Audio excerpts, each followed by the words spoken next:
Should we make it all emotional? Like, he was right over there. Oh my god. I'm just joking. Get a good view here. Yeah, that was a good one. Okay. Alright. Anyways. Ready?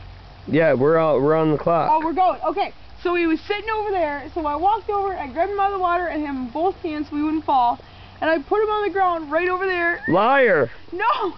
And then to show Jamie his little lean, you know, because he's so retarded. And then he freaked out and went that way. I was like, oh no, don't do that! And then he was under Corey's chair and he kept freaking out and I couldn't pick him up.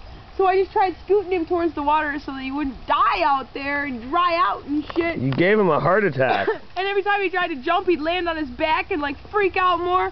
And then he fucking smacked right on the rock right there and dropped. All your fault. He lived, dude, and it's not my fault. I tried. Another day he lives? Yes. So your point in this whole story is that maybe if he landed on the right side, it evened him out. We all know you're sexy and everything, you know. But that, you know, left dimple.